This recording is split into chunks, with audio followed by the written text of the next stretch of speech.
नमस्कार, मैं रविश कुमार। दोस्तों, कभी आपने सोचा है कि इस देश की राजनीति कितनी फिल्मी हो चुकी है?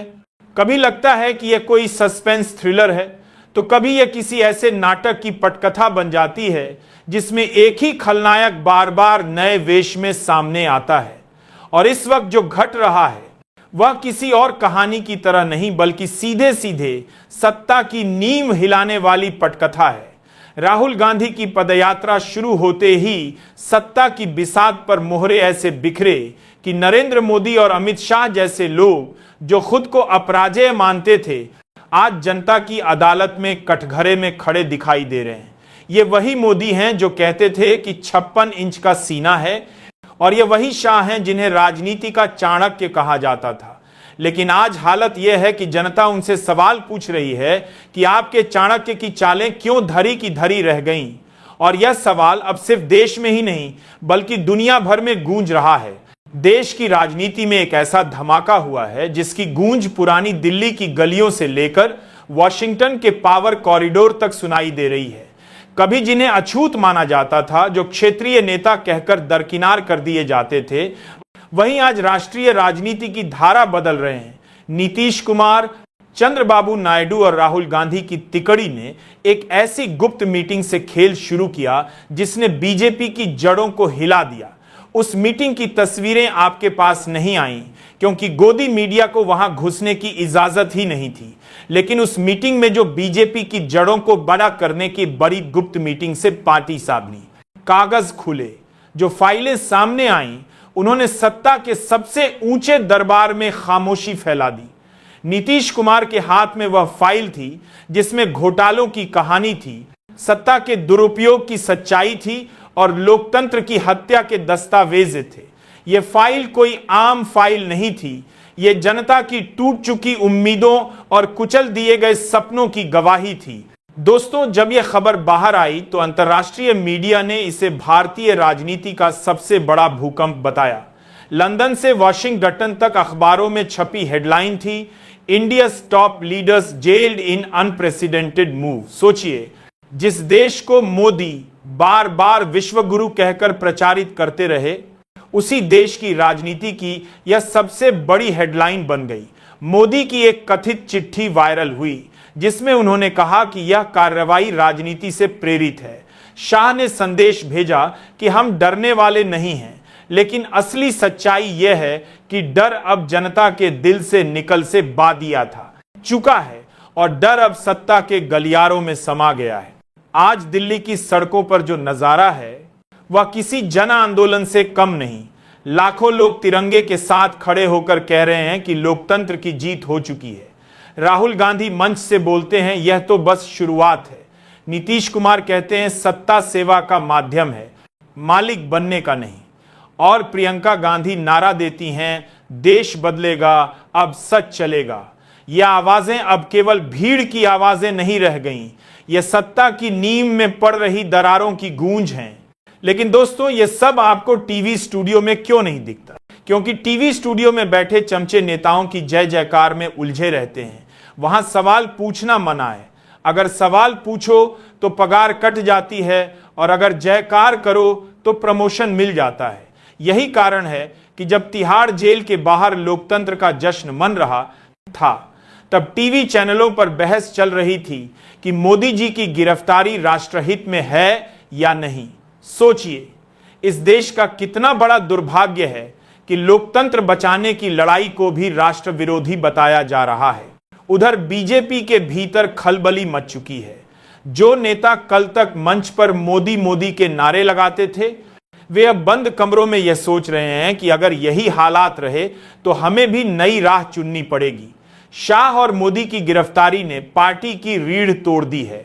बीजेपी के लिए यह सबसे बड़ा झटका है, क्योंकि यह पार्टी एक आदमी के इर्द गिर्द खड़ी की गई थी। अब वही आदमी जेल में है और कार्यकर्ता दिशाहीन। राहुल गांधी ने बिहार की धरती से कहा कि यह सिर्फ पदयात्रा नहीं, यह लोकतंत्र को बचाने की लड़ाई है। उन्होंने कहा कि इस देश में चुनाव नहीं हो रहे, चोरी हो रही है। जहां भी चुनाव होता है, बीजेपी और आरएसएस जीत जाते हैं। ओपिनियन पोल कुछ और कहते हैं, नतीजे कुछ और आते हैं। महाराष्ट्र में जब लोकसभा चुनाव हुए तो कांग्रेस और विपक्ष ने अच्छा प्रदर्शन किया, लेकिन 4 महीने बाद उसी इलाके में बीजेपी ने चमत्कारिक जीत दर्ज कर ली और जब जांच हुई तो पता चला कि 1 करोड़ नए वोटर अचानक पैदा हो गए। राहुल गांधी ने साफ कहा कि यह जादू अब बिहार में नहीं चलने वाला। तेजस्वी यादव का बयान और भी तीखा था। उन्होंने कहा कि यह सिर्फ वोट चोरी नहीं है, यह वोट की डकैती है। बिहार लोकतंत्र की जननी है और लोकतंत्र की हत्या यहां बर्दाश्त नहीं की जाएगी। तेजस्वी ने तंज कसते हुए कहा कि मोदी सरकार बिहार के लोगों को चूना लगाना चाहती है, मगर भूल गई है कि यह बिहार है। यहां लोग चूना खाते भी हैं और 7 कप बना दिए फिर खार के थूक देते हैं। यह कटाक्ष बिहार की जनता की उस हिम्मत का प्रतीक है जिसे बीजेपी ने शायद कम करके आंका था। आज हालत यह है कि कांग्रेस अध्यक्ष मल्लिकार्जुन खड़गे भी कह रहे हैं कि यह समय है जब राहुल गांधी और तेजस्वी यादव जनता को अत्याचार से मुक्ति दिला सकते हैं। लेकिन सवाल यह है कि क्या यह लोकतंत्र किसी नायक के भरोसे जिंदा रहेगा या जनता खुद अपना नायक बनेगी? गोदी मीडिया जनता को बार बार यही कहानी सुनाती है कि कोई एक रक्षक आएगा और सब कुछ बदल देगा, लेकिन असलियत यह है कि रक्षक कोई नहीं आएगा। असली रक्षक वही जनता है जो सड़क पर निकल रही है, जो तिहाड़ जेल के बाहर तिरंगा लहरा रही है, जो अब डरना बंद कर चुकी है। नीतीश कुमार और चंद्रबाबू नायडू जैसे नेता जिन्हें कभी हाशिए पर धकेल दिया गया था, अब राष्ट्रीय राजनीति की दिशा तय कर रहे हैं। और राहुल गांधी जिन्हें गोदी मीडिया लगातार मजाक बनाकर पेश करती रही, आज जनता की नजरों में हीरो बन गए हैं। ये वही राहुल गांधी हैं जिन्हें कभी पप्पू कहकर ट्रोल किया जाता था, लेकिन आज वही राहुल गांधी लोकतंत्र की लड़ाई का चेहरा है। यह बदलाव इसलिए संभव हुआ क्योंकि जनता अब गोदी मीडिया के नैरेटिव पर भरोसा नहीं कर रही। जनता अपने अनुभव से समझ चुकी है कि महंगाई, बेरोजगारी और भ्रष्टाचार के बीच मोदी सरकार सिर्फ फोटो खिंचवाने और नारे लगाने में व्यस्त है। आज हालत यह है कि अंतर्राष्ट्रीय मंच पर भी भारत चर्चा का केंद्र बन गया है। संयुक्त राष्ट्र से लेकर यूरोपीय संसद तक सवाल उठ रहे हैं कि क्या यह भारत के लोकतंत्र का नया अध्याय है। अमेरिका के अखबार लिख रहे हैं कि India at turning point. London में प्रवासी भारतीय सड़कों पर उतरकर जश्न मना रहे हैं और कह रहे हैं कि भारत में असली लोकतंत्र लौटेगा। लेकिन असली सवाल यह है कि क्या यह बदलाव टिकेगा? क्या यह लड़ाई महज सत्ता बदलने की है या सचमुच सिस्टम बदलने की?